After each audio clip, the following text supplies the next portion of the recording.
Hey, what's up guys, and welcome back to Animaking 2, and today I'm going to be giving you part 2 of What If Naruto Was a One-of-a-Kind Prodigy. Remember to get this one to 100 likes as usual, share this to all of your friends in your social media platform, and also guys, remember to stay tuned for the rest of the what is coming your way over in Animaking and Animaking 3. If you're new, yes, you heard that correctly. I indeed have 3 channels, Animaking 2, and Animaking 3, which I post what if on every single day for you guys to enjoy. So go ahead and click that red subscribe button and become part of the Animaking family. And thank you for all for your help and your support, and yeah, without further ado, what is to begin this new episode, start the intro.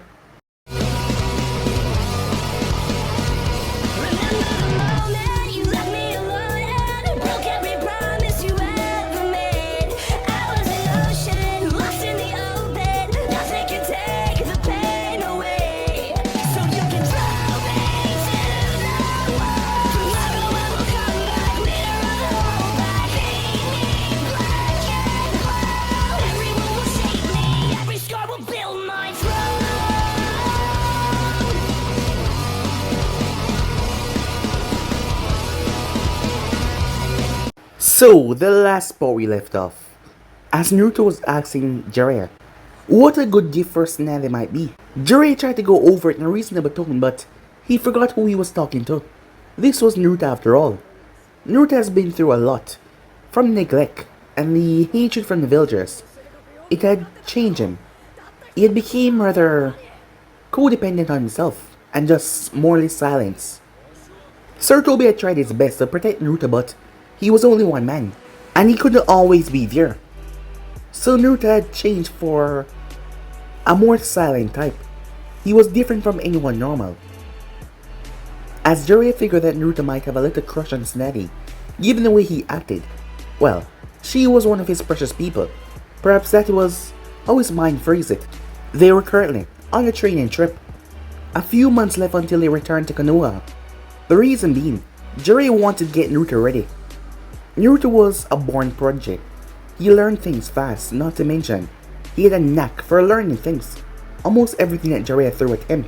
But the most reason why they were out here was, Naruto had killed Sasuke Uchiha. And despite everything, Jiraiya knew that Itachi would do something about it. And not to mention the Akatsuki was coming after Naruto, so he had to get him ready. Naruto had went after Sasuke. Jiraiya wasn't sure what happened, but Naruto had come back with Sasuke dead. Everyone knew the outcome, but they thought that might be different. All of his friends, Shikamaru, Choji, all of them knew the outcome. After all, Naruto was a lot stronger than Sasuke, so they knew that he might come back dead. It was a 90% chance. Sakura had been rather angry, but Naruto had shrugged her off as he checked on his teammates.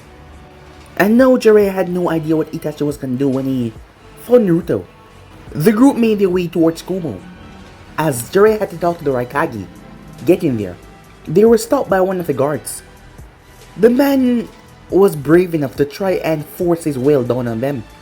Well, Naruto especially, because he didn't know who Naruto was. But Naruto scoffed at his pathetic attempt. As the Raikage then came, he disciplined that guard. The group had then made their way. As Naruto asked for a private training ground, Yujito tagged along. As Raikage told B to watch her, because she had a knack for going overboard sometime. The Nibi warned her that she could not stand up against Sage Mode, but she still wanted to test it. A few minutes later, she was on the ground and she was a bloody mess. As the others arrived, B arriving and stopping her before she could transform, as she was about to take it a bit too far. The others though, they wanted to test Naruto, as he obliged. Samui, Karu, and Amoy stood no chance as Naruto pointed out the flaw in their technique.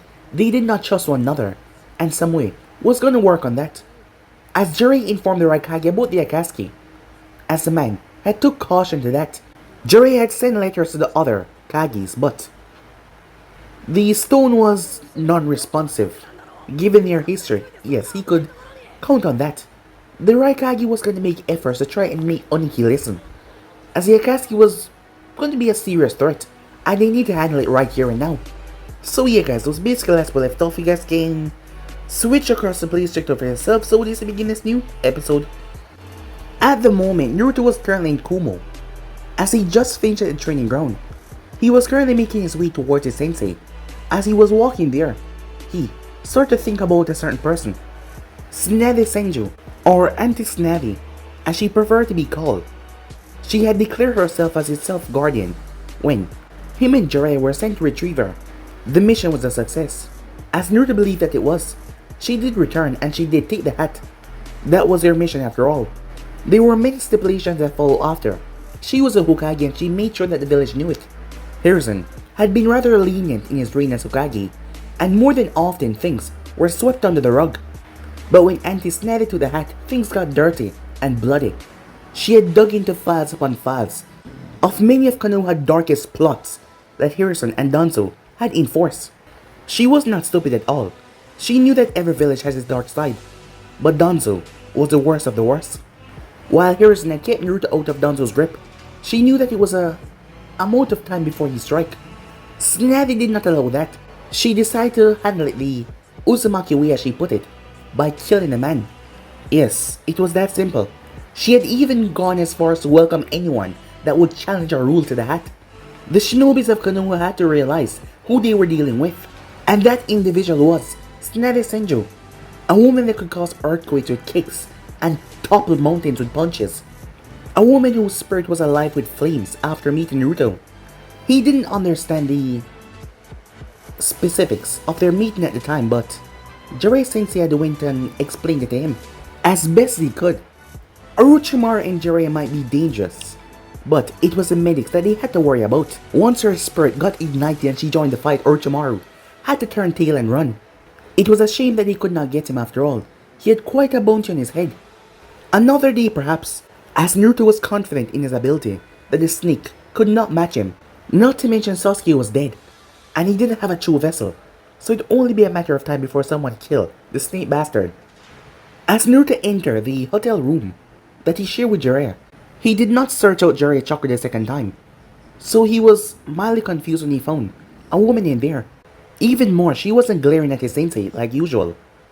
Other women did. She had snowy white hair that complemented her dark skin. She was rather beautiful. Naruto blinked as he walked past the two of them, without any greeting, as he headed towards the shower. The woman raised her eyebrow as she heard the shower head turned on. "You have quite an interesting student there, Jiraiya-san," she said. Jiraiya smiled as he continued to scribble in his notepad. "Yes, he is. Naruto has quite a interesting and unique outlook on life." He ended with that. It wasn't his place to inform the woman of his student behavior. She could ask him herself. The room was quiet for several minutes, followed Jiraiya's statement, with the occasional noise of pen writing on paper. Mabi closed her eyes and rested against a chair. A informed her that Jiraiya and his student were supposed to be treated as important guests. She was supposed to be their guide for the next following days to make sure things were to their liking. The woman didn't know whether Raikage saw these two as such important individuals, considering that they weren't large or delicate. They were just two shinobis on a training trip. She gave a low sigh as the sound of running water finally cut off. A minute later, Naruto came out with a towel around his neck. He had no shirt on, but he was wearing shorts. "Giving a lady a free show, Naruto. Where are your manners?" said Jiraiya, with a teasing tone. "I have them," said Naruto. "You're the one that is lacking in that department. This is my room." As he started to dry his hair with a towel. She's also a shinobi. If seeing the skin of another male caused her to react unprofessionally, then she's unworthy of her position. As he glanced towards her as their gaze locked, Mabi looked at him with a rather calm gaze. The boy was lacking in emotion. The way he phrased his words, he was not mocking her or anything like that. He was just stating a fact. She would indeed not be worthy for a title and rank if something this minor got her all flushed. You would be correct, Naruto-san, though I understand that. I stopped by unannounced. It is still polite to dress properly and introduce yourself. She watched as he tilted his head, as Naruto walked over to the bed, as he unsealed a change of clothes, as he placed on his shirt. "I am Naruto Uzumaki," he said. "Forgive me if I offended you," as he gave her a slight bow following his statement. She waved it off. "It is fine, Naruto-san. I am Mabi," she said.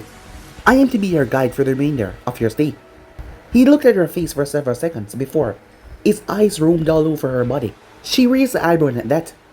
I am starting to see the logic of your statement, Sensei. I have indeed noticed that every kunoichi is in fact beautiful. As he nodded slightly, he made his way towards the window and sat down. As he looked outside, I never lie when it comes to women, Naruto, said Jiraiya, with a big grin on his face. I would believe you if Auntie Tsunade hadn't punched you through 4 walls. On our first meeting, you were ogling her, and you continue to do it even when we were departing away from Konoha. Mabi was confused as the room became really silent, and a pressure settled in. As Jiraiya stopped writing, if he had any thoughts that Naruto wasn't infatuated with his teammate, it was now cleared up. It seemed that Naruto wasn't even aware of what he was doing. Jiraiya noticed the wall started to shake, the floor started to creak. Mabi grimaced as his chakra started to seep out. Naruto, stop, said Jiraiya. The pressure stopped increasing, but it did not disappear. The blonde was still looking out the window, but his eyes were still lit with anger. If you were any other person, you would be dead, the blonde said. He spat the words out like acid. If there was one emotion that Naruto was in contact with, it would be anger. Anger was a simple emotion, even in its sub-forms. There was no confusion when a cloud of hateful energy wrapped around him tight, and Naruto had plenty of it, stored up inside of him. The fact that he was even able to master Sage Mode despite that, it was truly incredible. Mabi shifted uncomfortably. Hearing Naruto's statement was slightly worrying. Was Jiraiya gonna push the issue, she wondered. Is that a threat, Jiraiya said. Jiraiya's voice came out calm despite the tense situation. I do not make threats, said Naruto as he continued to look out the window.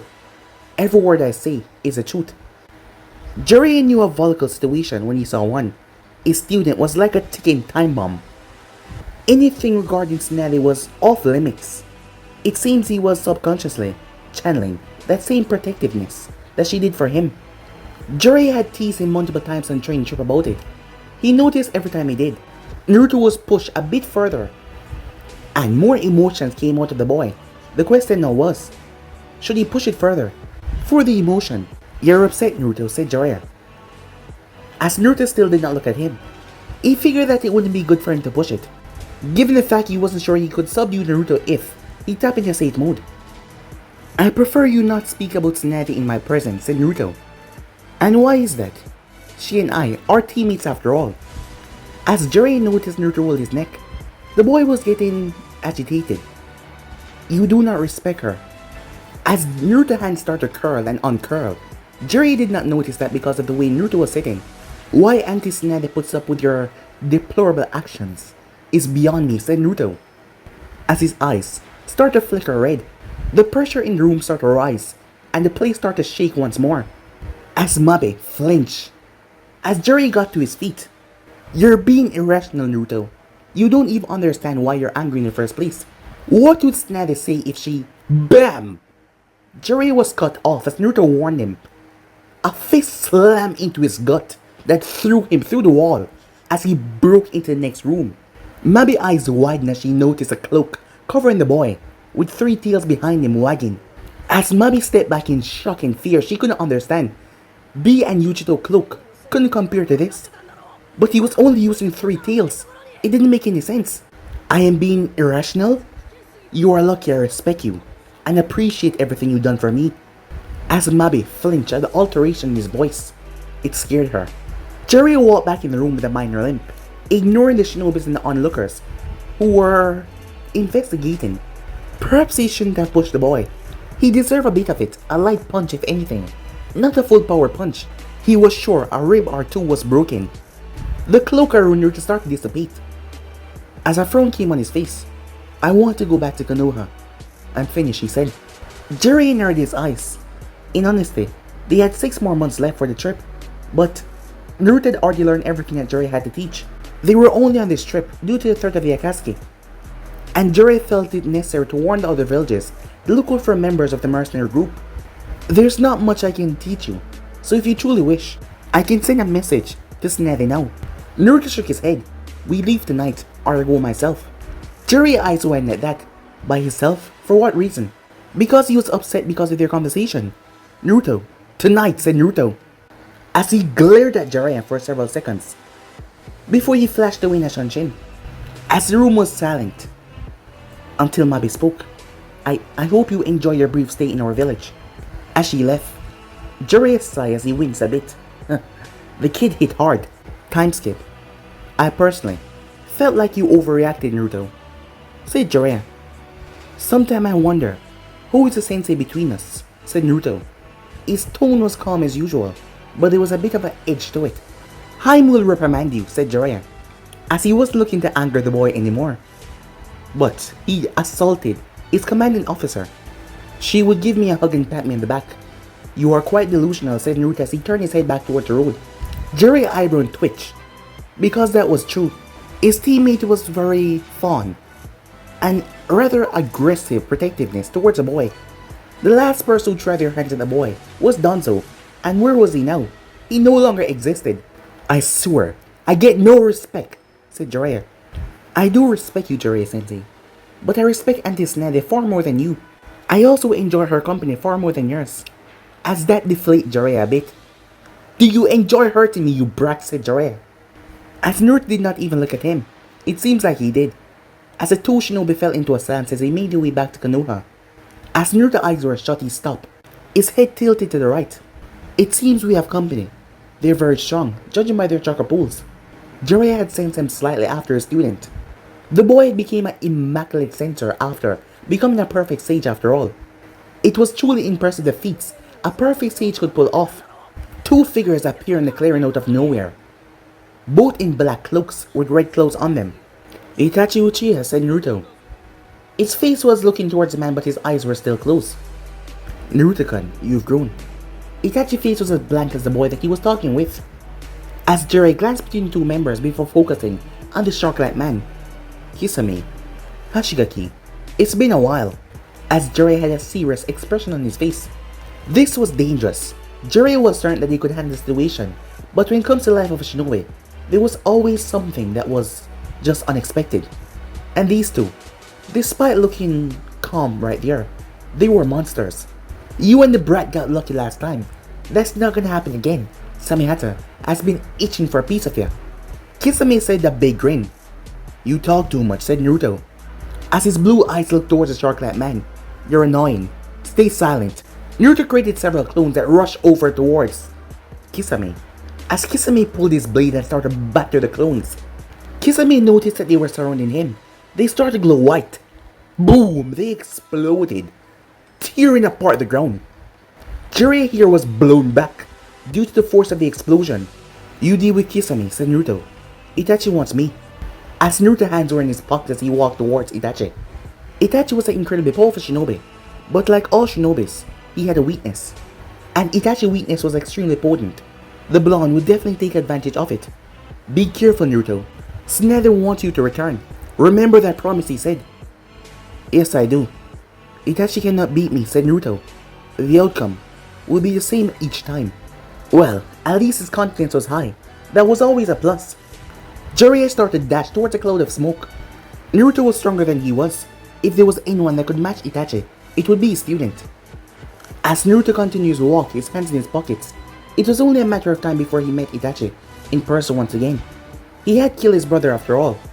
Sasuke abandoned Konoha on his own terms. If Itachi had a problem with it, then so be it. Brothers follow brothers after all. It was quite ridiculous seeing that Itachi never abandoned Konoha on his own. Sasuke was a true fool. You are confident. The voice of Itachi resonated through the clearing. As Naruto stopped and looked around the forest, his gaze would fixate on a certain point each time his head stopped, looking at something that was not there. Impressive. You're able to trap me even through my genjutsu. Itachi materialized in front of Naruto. The blonde remained still as Itachi finally appeared. Do you wish to fight me now? Naruto asked, as he started to flex his muscles. As he pulled his hands from his pockets, chakra started to seep from his body and settle around the clearing. Itachi's eyes focused on the boy. You have so much chakra that you can negate IRL. Why genjutsus? It is truly monstrous. Itachi noticed a slight twitch at his words, truly monstrous. It seems that the leaf had, well, truly damaged the boy, more than even Sardobi could predicted. The pressure increased, and he felt the anger. There was a lot of anger there. The ground beneath Naruto started to crack and Naruto started to go down as it cracked into a crater. I meant no harm in my statement. Poor choice of words on my part. Itachi said as he still continued to look towards the blonde as the chakra spread through the area. Itachi could see his chakra was so potent. If they actually come to blows, it would be a rather difficult fight. Truthfully, Itachi just wanted to speak to Naruto about what happened. The man wasn't angry, he was only curious. There was only two people that knew what happened between him and Sasuke's fight. And Itachi wasn't going to go in Konoha to speak with the fifth Hokage. I don't suppose that you're open to the idea of a simple conversation. Itachi questioned as his Sharingan peered into Naruto's eyes, as Naruto looked directly into his eyes without a care in the world. Itachi was now aware that Naruto was more dangerous than before. Itachi blinked and Naruto's feet was an inch away from his face. Itachi's Sharingan saw the air split from the kick.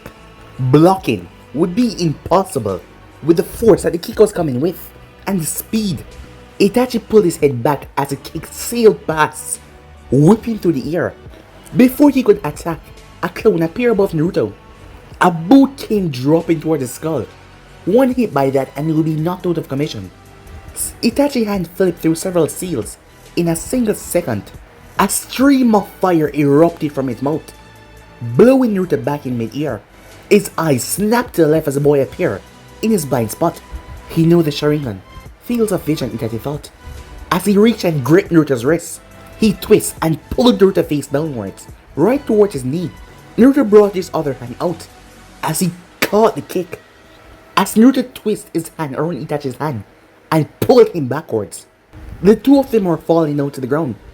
As Naruto's left feet shot forward towards Itachi's abdomen, Itachi used his palm to shift the kick before separating from the boy. As Naruto rocked towards Itachi, a giant fireball was sent directly towards him. The jutsu imploded in on itself. Itachi landed softly. He was well aware that it would take more than that to put a dent on the boy. Jinchurikis were durable. A single fireball would possibly only annoy him. Fighting an Uchiha is annoying. Itachi spun around as he saw the boy, not even a cinch on his person, as he was looking up in the sky. You all fight the same, said Naruto as he turns attention back towards Itachi. It's only fair I fight the same. Itachi felt a surge of chakra explode inside the boy. A tornado of wind exploded outwards from Naruto's body. He started to move back as the wind shredded the earth. It turned giant trees into lumber. As the unknown winds kept on increasing, eating and feeding itself, it was swallowing everything within its path, tearing the earth to asunder. Itachi frowned as he thought of ways to deal with this predicament.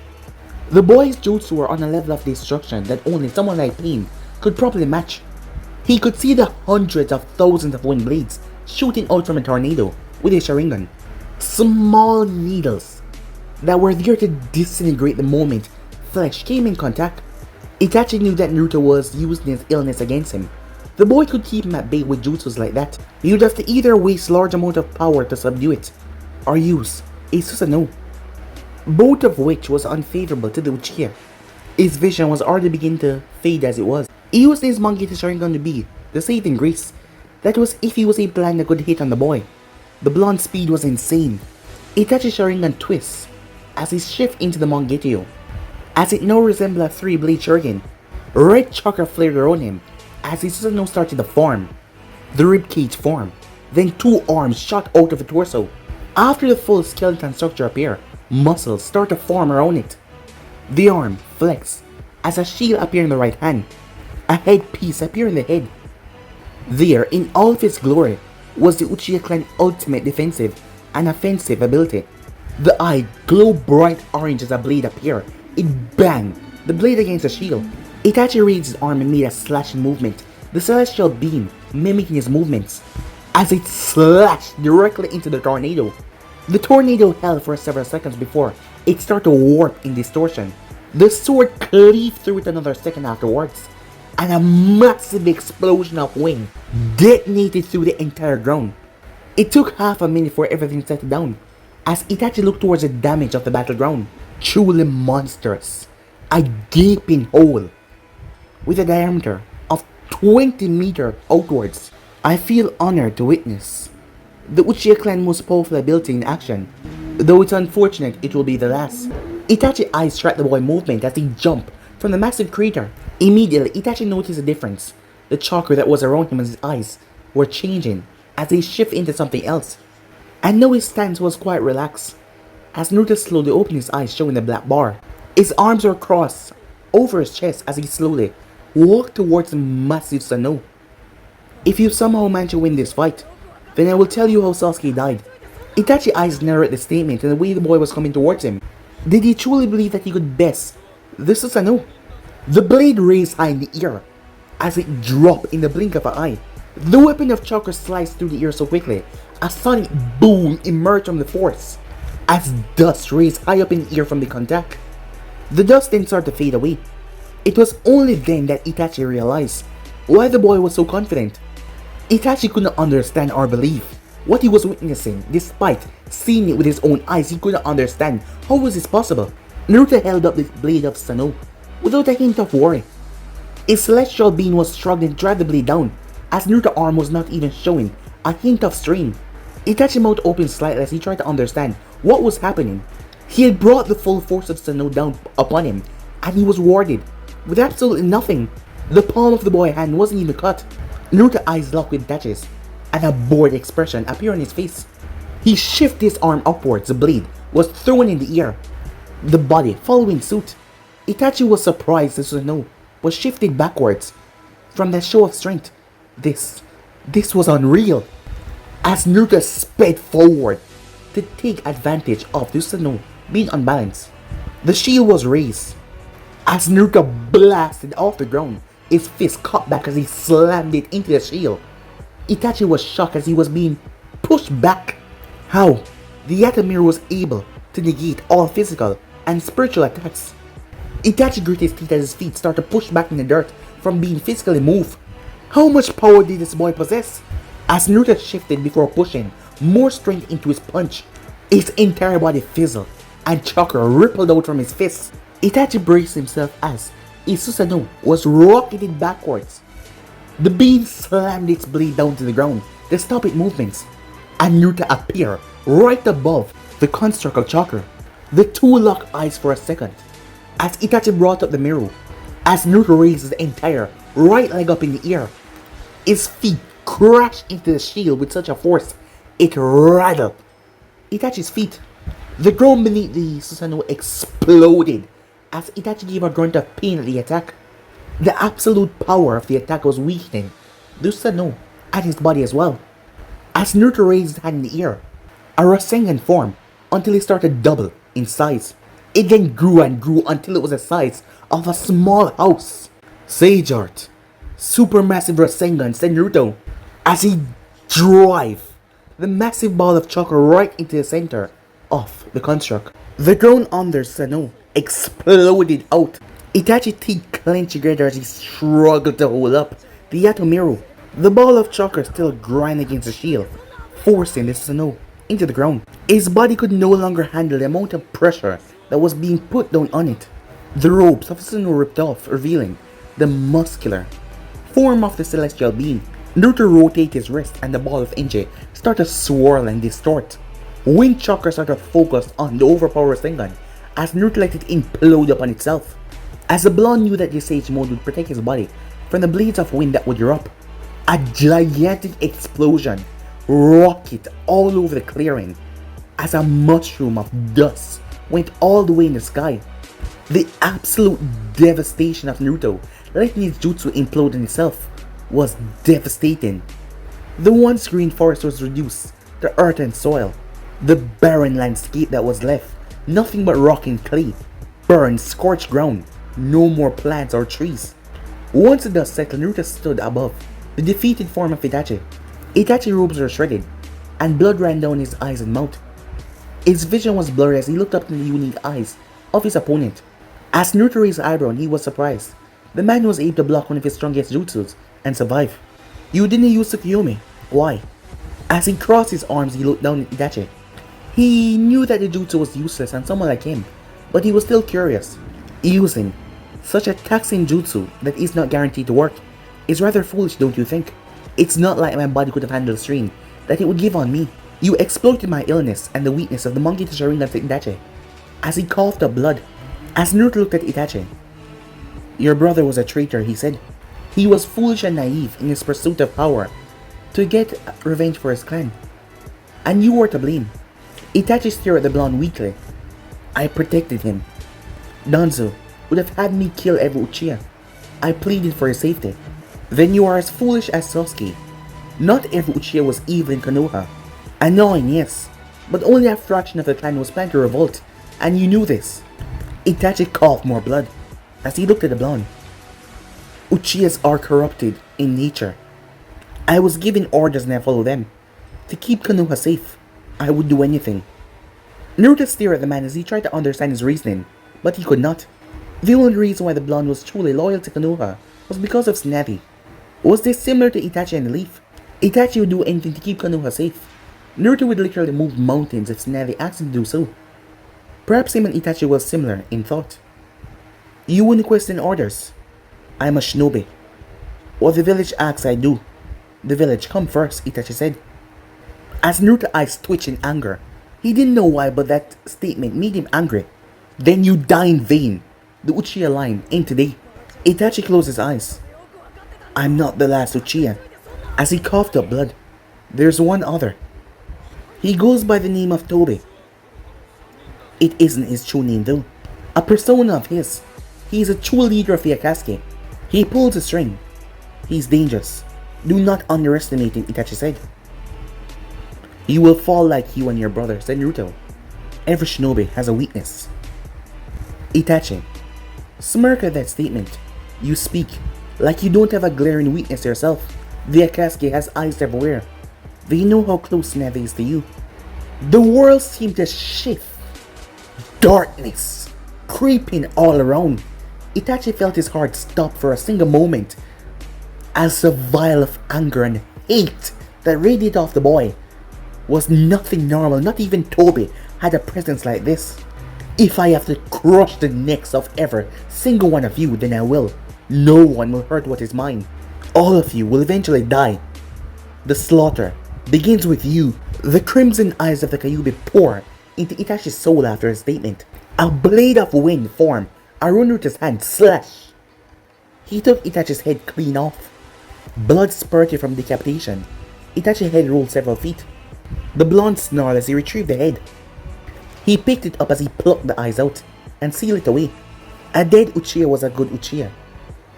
He spotted the ring as he removed it from Itachi's hand. He knew that the rings had some meaning towards the group. Itachi had one and Kisame had one. It wasn't a coincidence, he doubted that. He pocketed the ring as he burned the corpse. He stood still for several minutes. He sensed his sensei making his way towards him. Kisame must have fled after Itachi's death. It was annoying. He should have killed the two members today, but there will be other times. They were after Jinchurikis. Eventually, they will have to come to him. And when they did, he would crush them down. Moments later, Jiraiya looked at a charred corpse that was once Itachi Uchiha. He and Naruto had already warned other villages about the threat that the Akatsuki posed. It seems that the group was now finally making their move. The sage was incredibly proud of Naruto for removing one of their stronger pieces. Itachi was not a shinobi to take lightly. The fact that his student crushed him was a testament to his student's power. Yes, Itachi might have been crippled slightly, but Jiraiya was sure even if Itachi was at 100%, Naruto would still come out on top. It's a teacher's job to believe in their students after all. Naruto was like his father in that regard. It would have been quite a spectacle to see those two actually fight. We should go, Tsunade would want to hear about this. It would take a couple of hours at max speed, said Jiraiya as he dusted his hands off, as he turned towards his student. The blonde was just looking off into the distance, his arms were crossed. It would have been normal enough, but the boy was gazing in the direction that Kisame had run off to.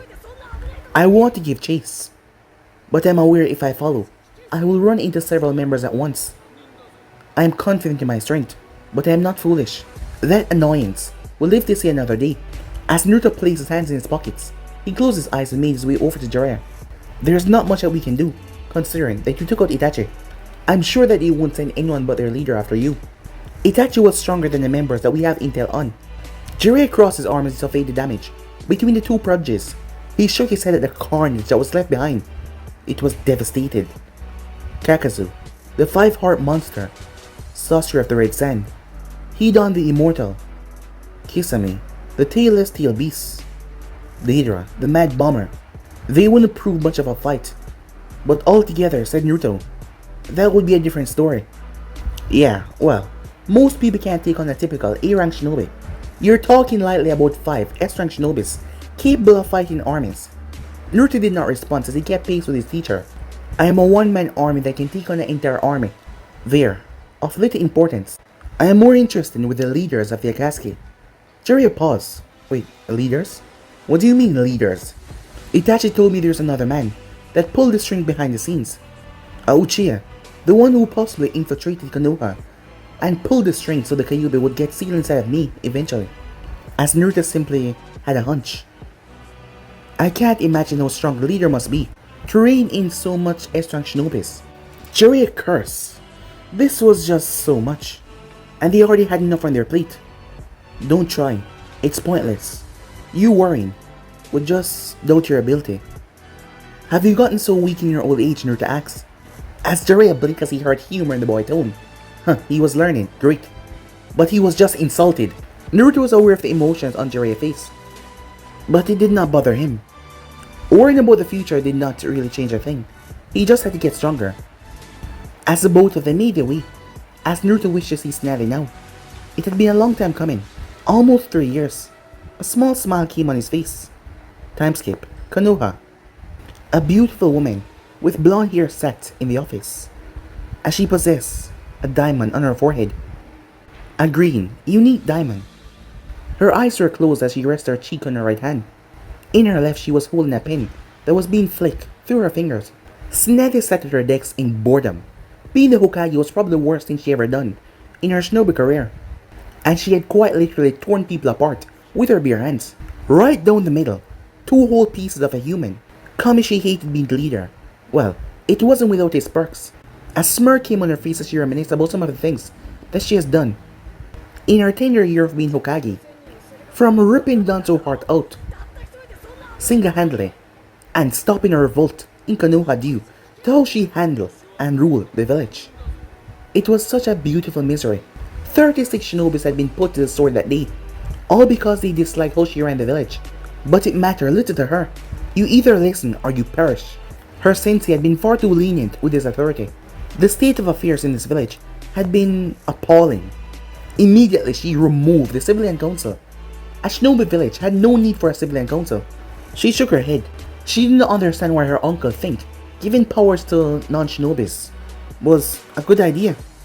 Tobirama could be an absolute idiot at times. They had protested hard, but she slapped them down immediately.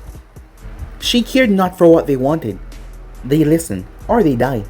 There was no third option, after all. She only took the hat because of Naruto. Keeping him safe was her #1 priority. Many had found that idea insane. As she snorted at the village come first over personal feelings. She would be damned if the son of Minato suffer a second longer in the cesspool of this village.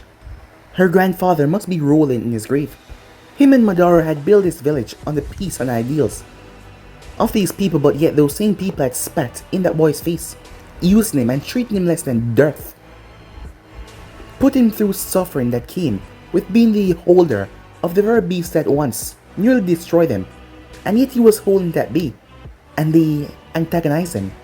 They hated him, they glared at him, put him through hell. Had Minato and Kushina been alive, surely this village would have been purged for such an insolence. Hiruzen did a rather awful job of caring of the boy. She loved her sensei, but after she saw the negativity, after Minato risked his life for these people, her respect had gone for him. Her sensei did so much things wrong. He allowed Orochimaru to escape. He allowed Danzo to run amok and ploy behind his back even when he knew he did not do anything. And he let Naruto suffer even when his own father risked his life to save these people. And he let the Uchihas be wiped out. How? Allowing Danzo to go on with his experiments, having multiple Sharingans on his arm. She growled. Great. Now I'm pissed off, she said. As she picked herself up and opened the window looking through it, she folded her arms. If it wasn't for that whisker little brat, she wouldn't have all this stress. She sighed. No, she was just frustrated. It wasn't his fault. Naruto was like a kitten. Well, in her opinion, harmless until back in a corner. He was more like a dog, a pit bull then. Kitten seemed to sell him rather short. The boy was dangerous after all. In being a shinobi that is, he excelled in all shinobi arts. But the people skills and communication not so much. But she had been making progress with him before he left on training trip. Her shoulders relaxed as a gentle breeze swept through her hair. She missed the boy a lot. This job was bearable when he was around. She hadn't saw fit to even drink her alcohol that much. What was the point if there wasn't someone to admonish her for the dangers that it held on her health? As she couldn't wait until he returned. Yes, he will be coming back soon. She will be seeing him soon. But guys, we end this episode right here. If you want the next person, do like, subscribe, comment down below, and turn on that bell notification to stay posted. And also guys, remember to stay tuned for the rest of what is coming your way. I'm over now, see you guys soon. Peace.